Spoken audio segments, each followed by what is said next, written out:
working. Oh, no, it's not. There we go. My previous live stream link completely freaked out, so I started a new one. I'll give everyone the chance to actually join because no one's gonna have seen this one yet. If someone else does join right now, can you let me know if my screen is sideways or if it's tilted the right way around? Because it'd be a bit awkward if it's the wrong way around. Anyway, I'm gonna give everyone a little chance to join. It's been a long time, as you can see, since I've done something like this, hence why it's a little bit awkward. That's fine, it's all good. It's giving everyone a chance to join, it's giving everyone a chance to grab a snack, grab a drink, get settled. I've grabbed my own snacks, my own drinks. I brought some crisps, then realised that would be really awkward to eat on camera. And I also brought myself some crumble with some fresh blackberries that I will be snacking on during this live. I'm planning to be here for the next hour or so that everyone can get all of their questions answered. And I see there's more people joining. Thank you guys. Am I the right way up? Let me know in the chat, because if I'm sideways, that would be awkward. Right. Let me have a look at the chat. Live chat. I can't actually see my chat, so I'm just going to bring it up in the background.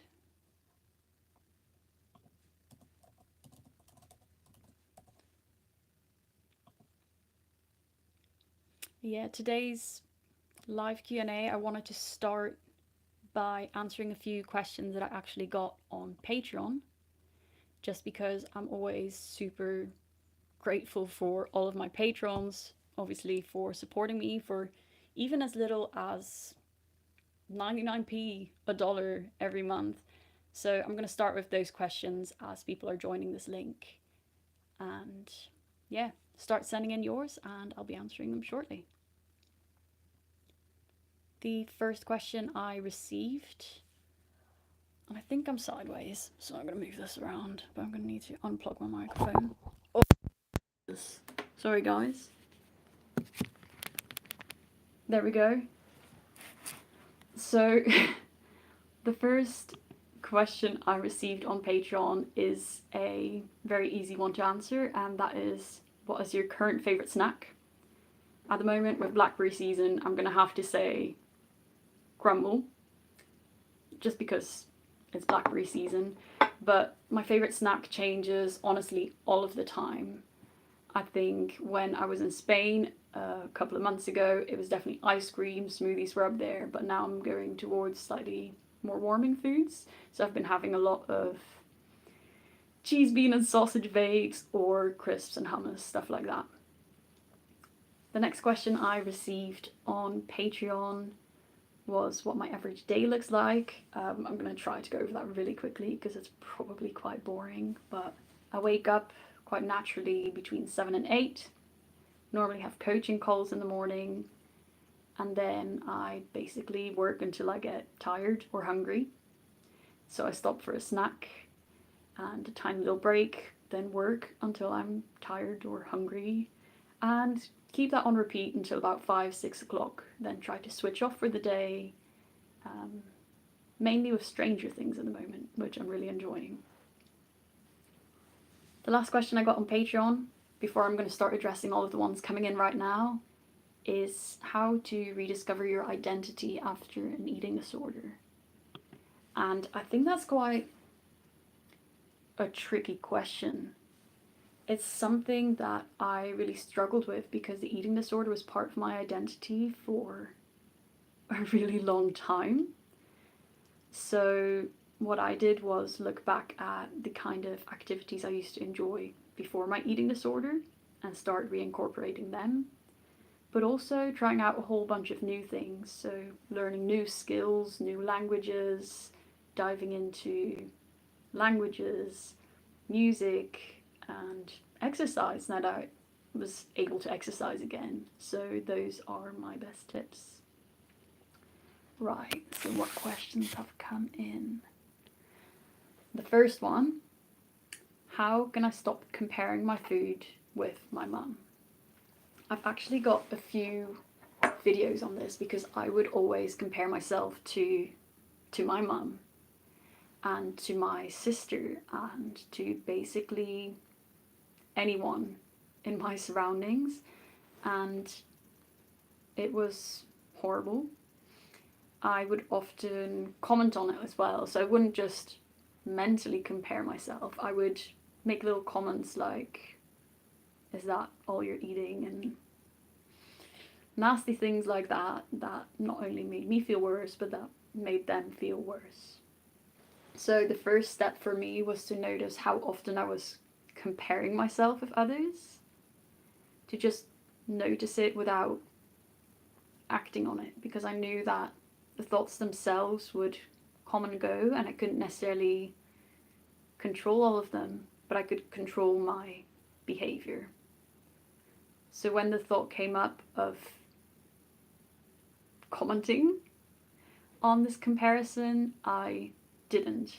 And over time, I found that by just focusing on my own journey, focusing on my own goals, reminding myself of my own goals, I was able to keep eating in spite of the fact that other people might not have been eating or might not have been eating as much, etc., etc. So yeah, I think one trick could be to write down your recovery goals, and then when you are struggling, to remind yourself of them and to not act on the thoughts.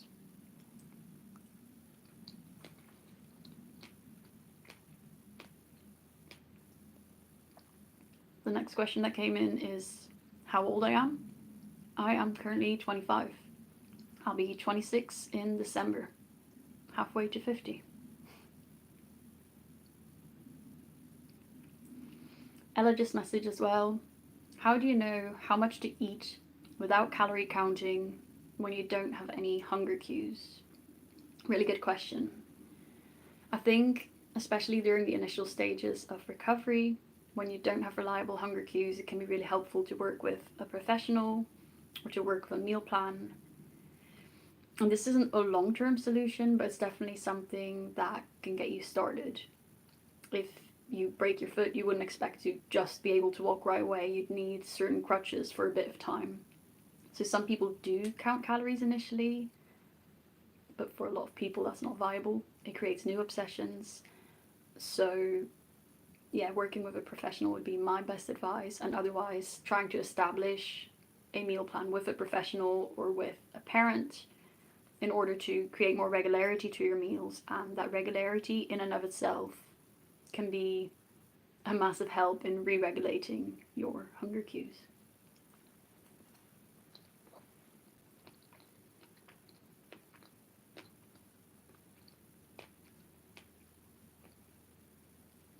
There's another question that links into that really well. How do I eat enough when my metabolism is still slow? Regularity. So having a meal plan, making sure you have regular sufficient meals, and sticking to that in spite of not feeling hungry, in spite of initial weight gain, and not going back to restriction. So keep going in spite of difficulties, and focus on regularity and sufficient meals. On repeat there, but it is so crucial. Hi Hannah, I just wanted to say that you are doing a great job with your channel. You're helping a lot. Thank you, Eric. That's really kind. I'm an anorexic guy. Should I go all in? Regardless of your gender, I think all in is a really good way to go, but as I just said as well, sometimes you do need that structure and that regularity initially because you might not be as hungry, or even if you are, you might not be able to listen to that. So depending on your unique needs, your circumstances, you may want to start with a meal plan, you may want to start with a bit of structure, but all in is a really good alternative if you are able to listen to that and still eat your minimums. Because all in doesn't mean you just listen to your hunger cues, it also means that you have that 2,500 calories minimum as well, so don't ignore that.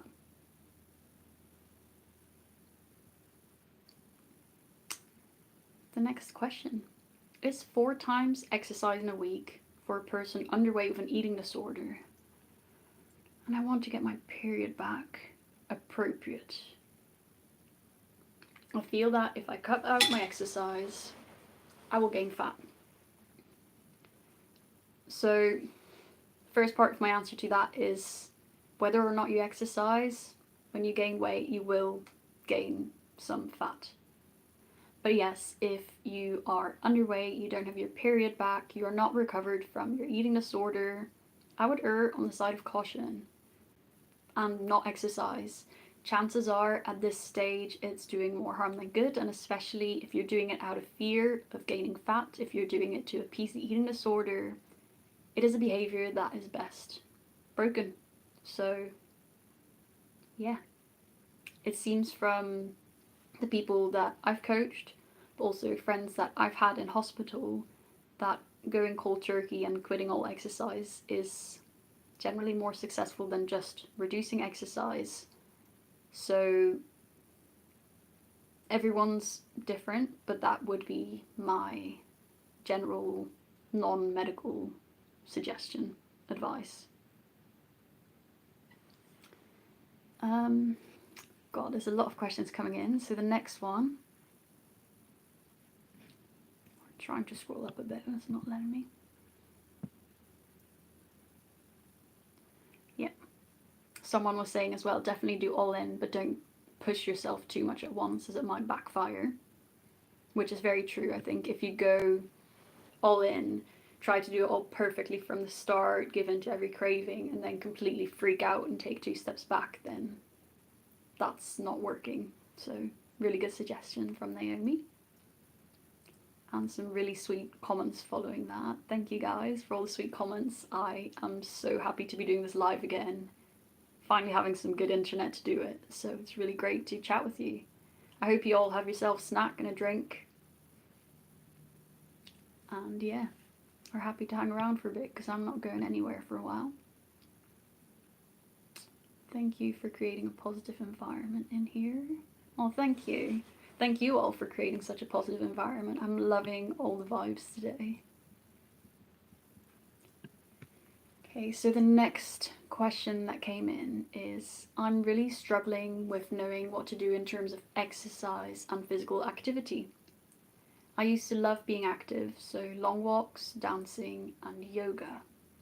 But now I'm kind of terrified of it. What should I do? As I said in response to that previous question, having a break from exercise, can be really beneficial. So in recovery, definitely do have that break.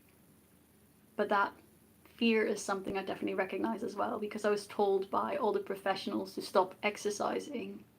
I stopped and I didn't know when it would be appropriate to go back to exercising. I didn't know what minimal movement would be acceptable, so I became, pretty much terrified myself. I think it's one of those things that you will start to naturally feel drawn to again once your body is healed, once your body has rested, once you're at a healthy weight and have got your energy back. But during your recovery, err on the side of caution, don't exercise, and if in doubt, give your body rest and work with a professional. Also, if anyone is interested in one-to-one coaching, I do have 3 more spaces available, so I'll leave a link to that in the description of this video after the live stream is done. 3 more places, so that's all I'm saying.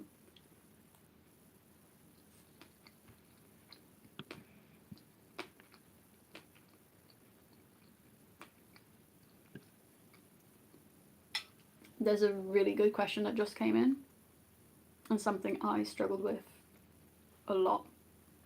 How do you start the weight gain journey? And how do you deal with a changing body when you're so used to being childlike and looked after? This resonates on so many levels. My eating disorder started when I was just 13 years old, I think it was, and I did not want to grow up.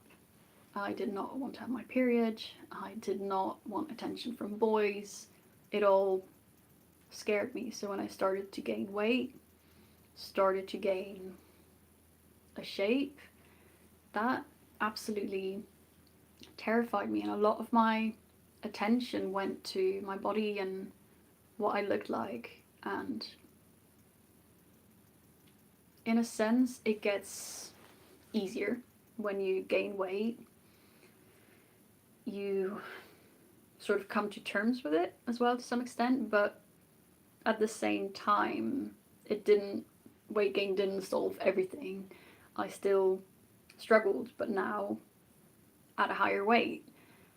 I think the most important thing is just to realize that there's so many other things going on in life, so many other things that, well, to me at least, were a lot more important, so many other things that I wanted to spend my time on, spend my brain space, my mind space on, that over time it just crowded out all the thoughts about body image and weight gain. So when those thoughts did come, I acknowledged that they were there, moved on with my life without acting on them, and over time they just started holding a smaller and smaller part in my brain space until, poof, they just weren't really an issue anymore. And obviously the whole looked after thing, you deserve to be looked after, you deserve support no matter what weight you're at. So yeah, I think that's really important.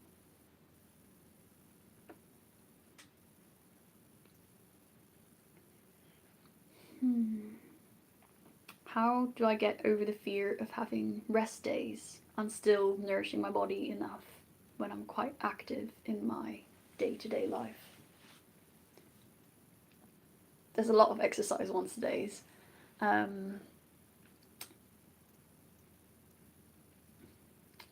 don't want to repeat the same thing over and over again, but I'm going to say it again. Take a break from exercise and keep fueling yourself the same way. The way you're going to make progress is by feeling the fear and doing it anyway, acknowledging the thoughts but not giving them any power. So a bit of structure like a meal plan can be useful here if, it holds you accountable. But the most important thing is to just do it, keep going. And over time it does get easier. Same with facing fear foods, for example. The first few times are going to be terrifying. If you plan them in, maybe slightly less terrifying, but terrifying still. And then over time, when you do it more and more, it's going to be slightly less terrifying until you find that it doesn't scare you at all anymore.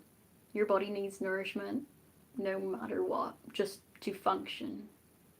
And to reach your goals, you're going to have to eat.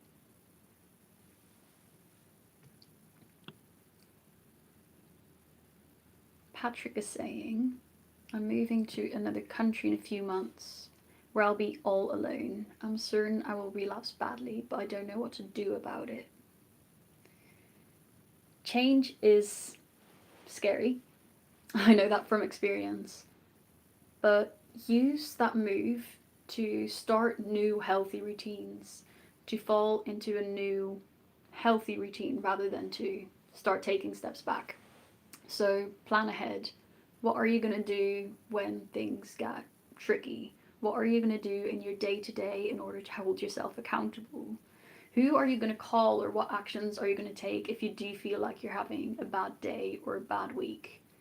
The move is coming up in a few months, so you've got time to plan these things now to prepare yourself for, when you actually make that move. And it's a really exciting time, and hopefully it'll be a really good move. But I understand that it is scary. I've moved, I can't even count how many times I've moved in my life. But it can be a positive with a bit of planning.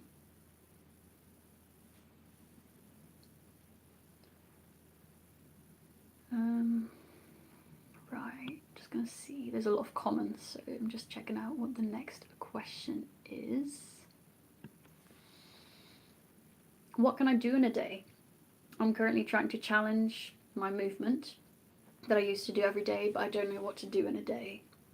I think that links back to a question I answered earlier about trying to find a new purpose, a new identity. But basically, learn some new skills, teach yourself how to sing or to learn a language, listen to music, go out with friends. Make a list of everything that you enjoy or used to enjoy or want to try out, and systematically go through that list. And I promise you, it's going to be a lot of fun, and a lot more fun than trying to push yourself through workouts that most likely you weren't even enjoying anyway.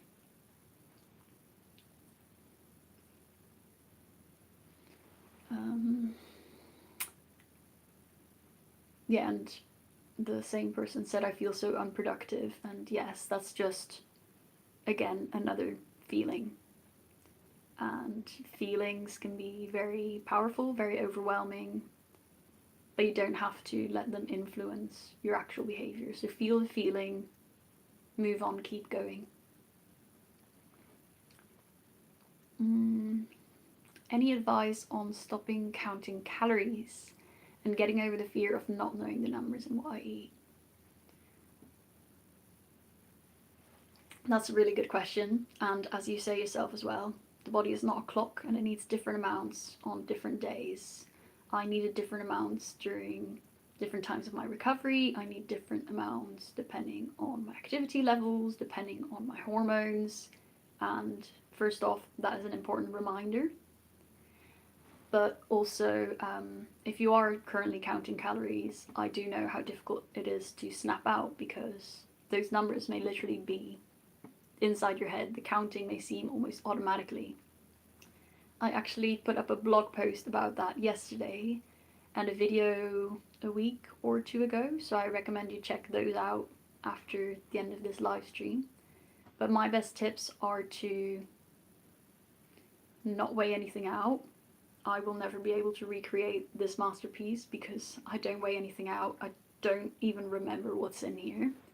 But also, if you buy certain branded items, to get different brands, or to buy pastries at a bakery where there's no calories listed, just step outside that comfort zone, try new foods that you don't know the calories of, and do it often enough that it becomes more automatic. If you know the calories in your breakfast, but you have no idea what your lunch or your dinner was, for example, there's no point counting anymore because it's not going to be precise. And yeah, that's what helped me personally most.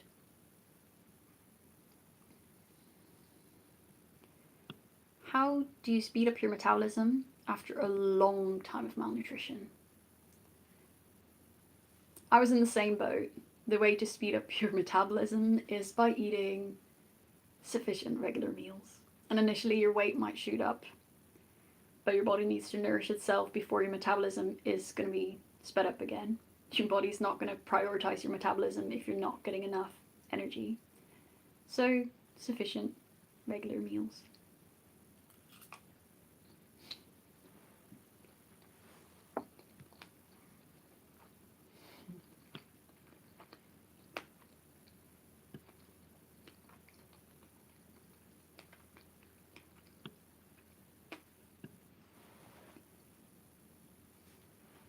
I love how everyone's helping each other in the comments here. I feel like this is such a supportive group today, so thank you everyone for joining. I'm really enjoying spending my snack time with you all. The next question that came in is from Leanne. Have you ever experienced, or have you any experience with autism and anorexia? Apparently it's very common to have both. So yeah, there's definitely an overlap between the two, and there's definitely behaviors that, yeah, you can probably see in both conditions. And autism, it is a spectrum, so everyone will fall somewhere on that spectrum. But I wouldn't say I have a lot of experience or knowledge in this area, so I'm probably not the best person to ask.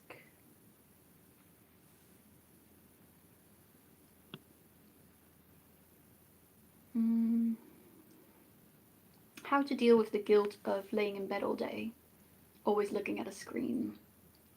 So is that out of necessity? Is it because you need the bed rest? Or is there another reason for this? Because if you need the bed rest, then it's important to justify to yourself that you need that bed rest. Remind yourself of why it's necessary right now.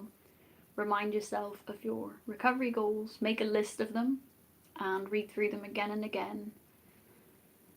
But if it's something you do for any other reason, it's important to think about, why you're having this bed rest and what is going to help you in the long run. If things feel uncomfortable right now, so be it. If it's going to make you feel a lot better in a few years' time. Sitting with temporary discomfort is, no matter how horrible it feels, fine if it means that in a year, in 5 years, in 10 years, you're going to be free. You're going to be enjoying life again.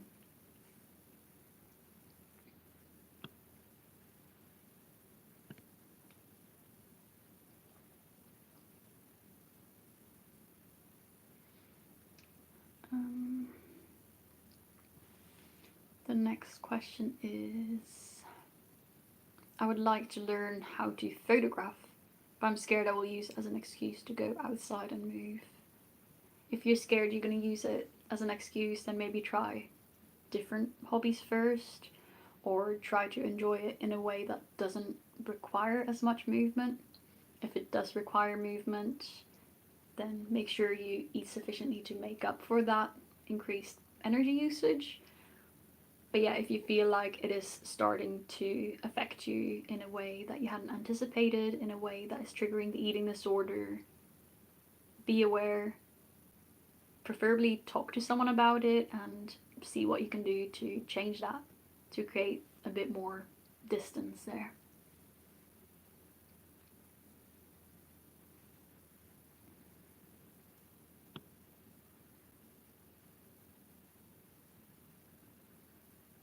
A lot of comments coming in, just trying to filter out some of the questions in there.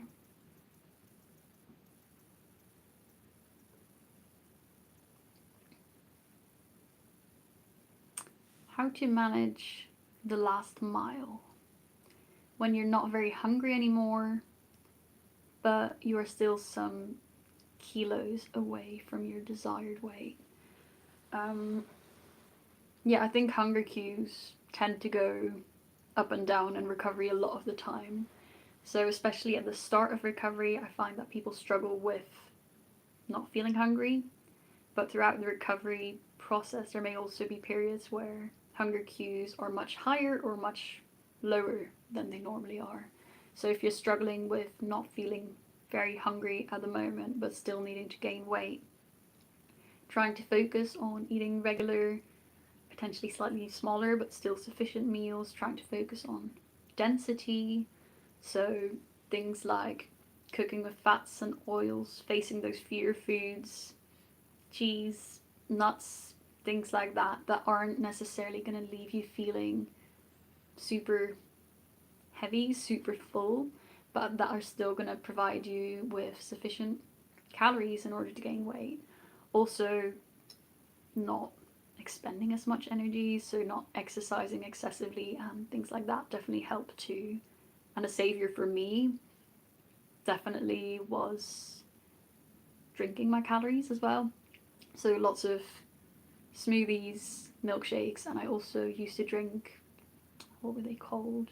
Ensure, I think they were called. Just to add in a few extra calories without necessarily feeling excessively full. I think we're coming to the end of some of the questions here. I do have some Instagram questions that came in as well, so I'll turn to them for a moment, but keep sending in the questions.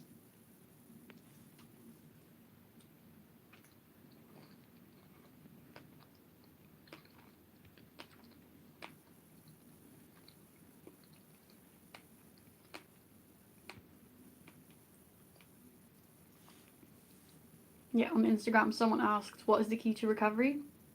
My response to that is join my one-to-one coaching program and you will find out. No, just kidding. I think it's just, when it boils down to it, it's just finding things that are so much more important than food and thinking about food 24/7. Finding a new purpose in life that actually holds value for you and taking the steps to get there. Not just thinking about it, but actually setting those behaviors in motion. Then another question I got was, is it normal to lose my libido as a result of the eating disorder, and is that something that comes back? So my eating disorder started when I was just 13 years old, so can't say there was much of a libido to talk of, but it's definitely something that comes back as your hormones improve. So just as regaining your period, and all of that fun stuff, time and nourishment, energy, it does come back.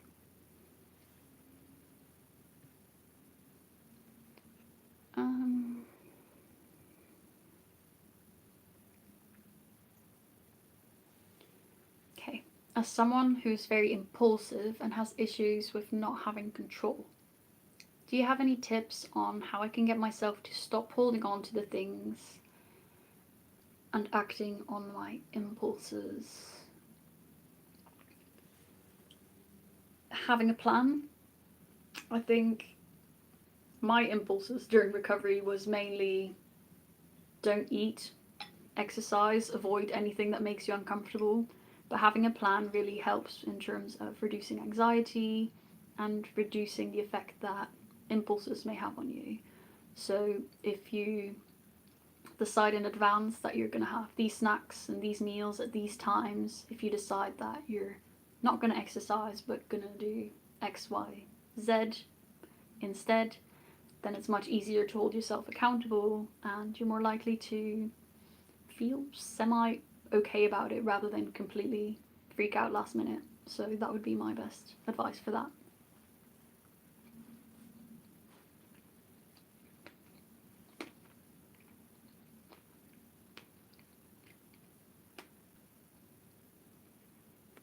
And Naomi specified here as well, in terms of her impulses, she means throwing out food in an act of panic or discomfort.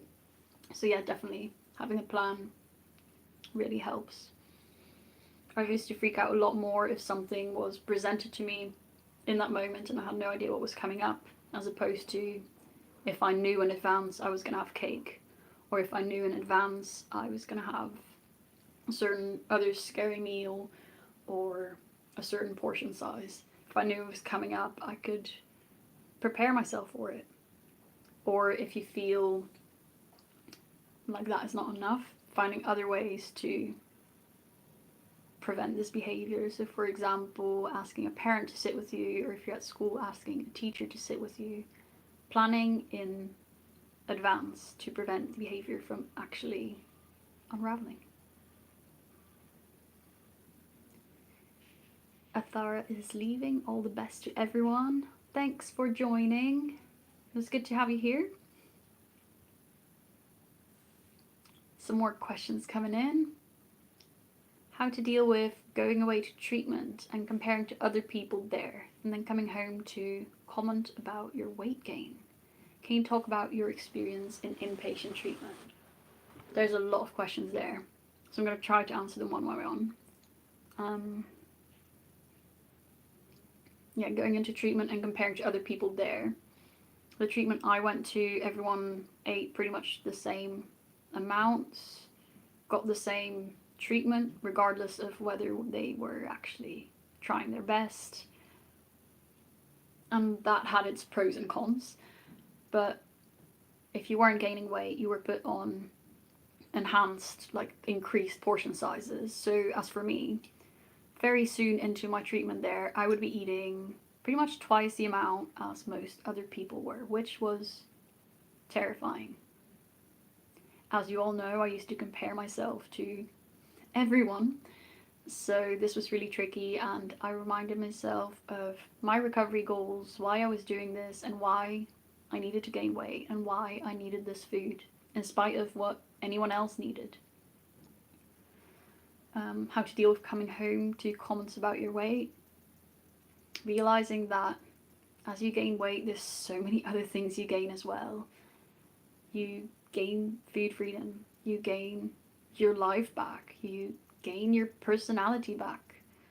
So if people are talking about you gaining weight, remind yourself that it's really not that bad a thing, and, you know, dare to tell them to shut up. Like, if it is triggering to you, talk with them about which things are acceptable for you and which things are not. Which things, yeah, trigger the eating disorder, so that in advance you can set certain boundaries around that, so that it's not going to push you back to the eating disorder.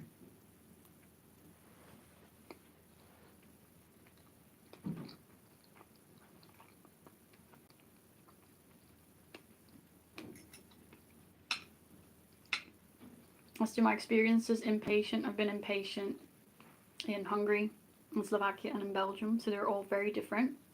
I've got a few videos talking about how they differed, what my meal plans were in each of those. I've got a few videos, I think, eating like I did Inpatient as well.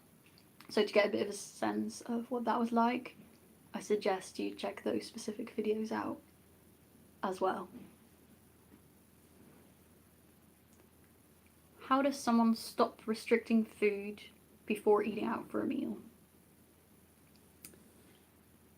That's, again, a tricky question. I think when I knew there was a fear food coming up, or when I knew I was going to eat out, and I've heard this from my clients as well, they would be able to, and I would be able to face the fear, but only if I compensated in some other way. So if I exercised, or if I restricted my food before or after the event. I think knowing that that defeats what you're trying to do is really important, because you want to face the eating disorder, you want to challenge the eating disorder, and by doing it half-assed, you're still giving in to the eating disorder. So yeah, when the thoughts come, acknowledging that they're there, and then telling them to F off, continuing on your course of recovery, knowing that it's not always easy, but you don't have to act on every impulse or every thought that comes into your head.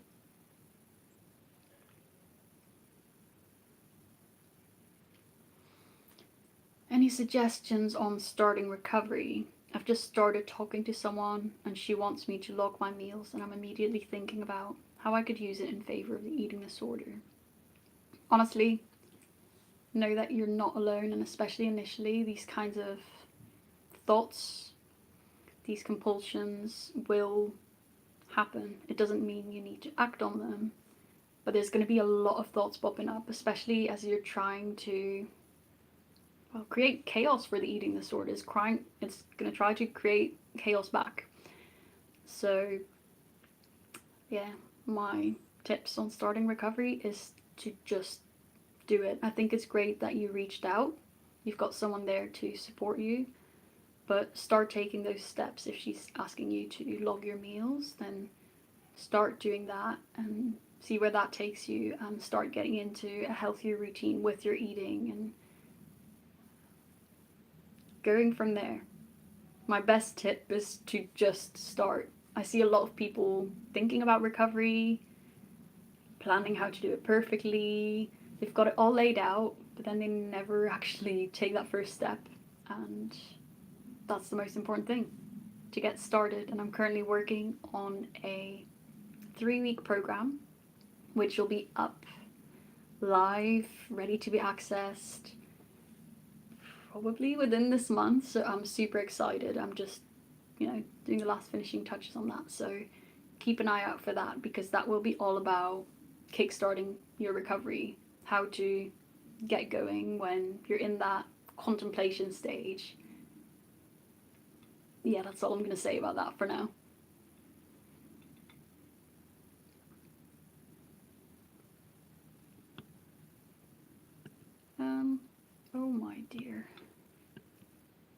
technical difficulties, eh? So the next question, how to stop looking at the nutritional value of things. So how to choose what you actually want from a menu, or I guess in the supermarket. Similar to, well, I was going to say similar to the post I put up about calories yesterday. If you haven't read that, you won't know. But basically, just stopping to look at that. The best way to do that is to try and reduce the barriers that are currently there. So, if you live in the UK or in the US and there's calories on menus, asking for the calorie-free menu, or asking them to cross out the calories so that you're not inclined to check them in the first place. If they're not there, you can't carry out the behavior. If you're buying something in the supermarket, likewise, buying things that don't have the calories listed or the nutrition label listed, or buying items and transferring them into a different container, or having a housemate or a family member, etc., cross out the labels so that you're not even able to carry out the behavior. Stopping the behavior is the most important thing. So however you can make this easier for yourself, that's the way to go. And yeah, it's obviously important to have a nutritious diet and to eat well, but in recovery, the most important thing is to leave the eating disorder behind. And the best way to do that is to eat whatever the hell you want, whenever you want. Screw whatever thoughts come up.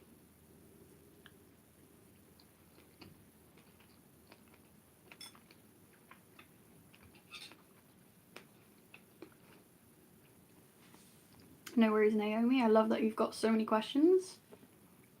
If anyone else has any questions, obviously keep sending them in. I'm here for another 10-15 minutes, so ask away. Any tips on trying to not change your body in favor of others? For example, a partner or someone you like. Would you ask anyone else to change their body?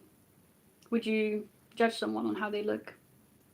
Chances are your loved ones don't care all that much about your appearance. They care about you as a person, your personality, who you are, what you do, what you stand for. So if anyone asks you to change, run the other way because they're not worth it. Or if you feel inclined to change, regardless of whether or not they've voiced that kind of concern,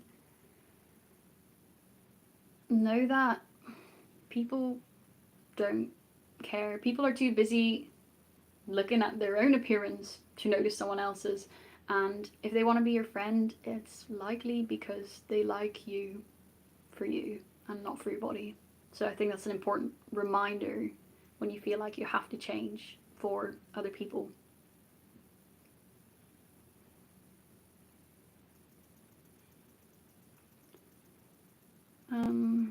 Is the program free? So I'm assuming that's the Kickstarter program I was just mentioning. The Kickstarter program will not be free, unfortunately, because I'm finally trying to dedicate all of my time to this wonderful thing that is helping other people recovery. So focusing more on my YouTube channel, focusing more on reaching people on Instagram, focusing more on my one-to-one coaching, etc. But unfortunately it doesn't pay for itself. So it won't be free, but I'm trying to find a balance in terms of the pricing for all of these different things. I hope that makes sense. Right, any other questions? Got another 10-ish minutes to try and get this all in.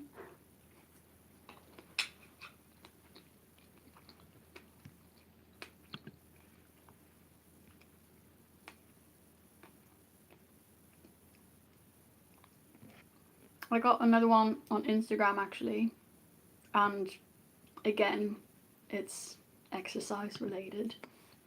But what is my current exercise routine? And that's something that changes honestly, all of the time. At the moment, I'm going to the gym 3 times a week. It's not actually a gym, it's more of a physio, so there's not actually that much machinery, but I love it because I basically got the entire space to myself most days. So yeah, on those 3 occasions, I have a full body workout routine, a lower body one, and an upper body one. So on Monday I'll do the full body, on Thursday I'll do the upper body, Friday, so today I will have done the lower body routine, and then on Saturdays I try to join my sister online, or when I'm in Spain, in person, for some yoga, and that's pretty much it. That does me. I've got a lot of things on my plate at the moment, literally and figuratively, so I'm trying to balance all of my other commitments and responsibilities as well, and I don't feel like exercise needs to take up a bigger chunk than anything else, because there's a lot of other things that I enjoy doing and I'm pretty involved in. So yeah, that's that for that question. Another question that I got coming in on Instagram at the moment, if I can find it. What is my favourite season? I would say summer, though this past summer in Spain was hot. And if you saw my travel vlog of my solo cycling trip to Marbella, I had quite a few breakdowns over that weather. It was a bit too much for me, but I do like the warmth, I do like the beach and all of that, so yeah. What's my favourite weather? So I like it to be sunny and warm, but I like to be able to do something. So I love sightseeing. I like there to be a little breeze. I like it to be not, deadly. Naomi saying I love when it's raining. I love that too. I like being in the rain so long as I'm not just in sopping wet clothes all day, or I like listening to the rain in the evening. That's my favourite. Another question I received was how to meet calorie goals on a vegan diet. I think the same way you would on a non-vegan diet. So cooking with oils or margarine, facing your fear foods, because nowadays there's vegan pasties, vegan cheeses, vegan everything. So not using veganism as an excuse to get out of eating or facing your fear foods. Facing all of those fear foods no matter what. And I think nuts, nut butters, all of that jazz, that's really great too. So, any last questions?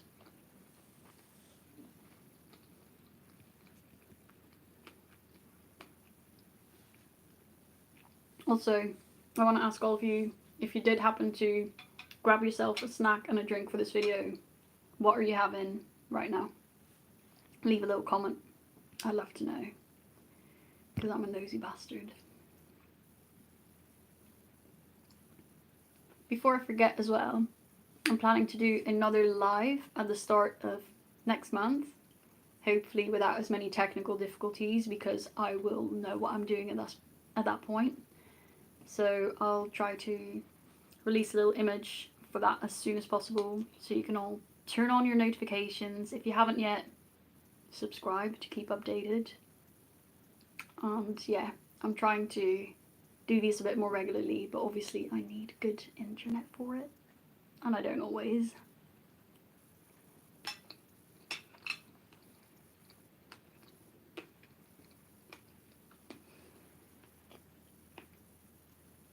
Right, this might be the last question I answer, unless something else comes up on YouTube. But on Instagram I just got the following. What is my first period story? And all I remember was just being very confused, calling my mum, because I was in the UK, she was in Slovakia at home at the time. So I called my mum and I was like, I'm sort of like bleeding, what's going on? And yeah, just being a bit confused and thinking this can't be my period. It was really light and all of that. And her just coming back to me saying, honey, I'm pretty sure that's your period. So yeah, trying to go to the shops, figuring out what I needed from the aisles and aisles of period products. That's my first period story. Thankfully I was at home or in my student accommodation rather than in a lecture or anything like that. I think it was embarrassing, sort of, but it could have been a lot worse.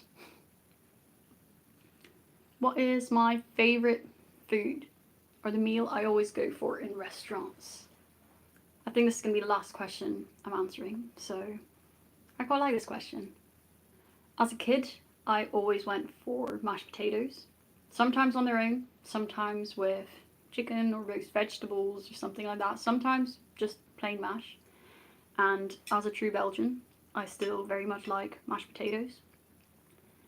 But at the moment, my favourite meal, I love me a pasta, any day.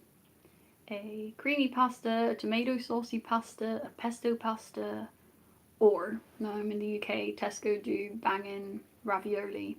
So having that with pesto and some Aldi vegan bacon. Yum.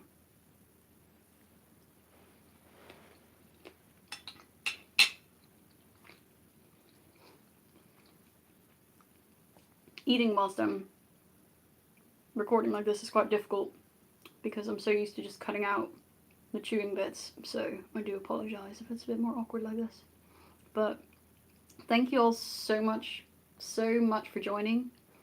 I loved having you all here. Thank you for all the questions that came in, and good luck to all of you. You are gonna smash it.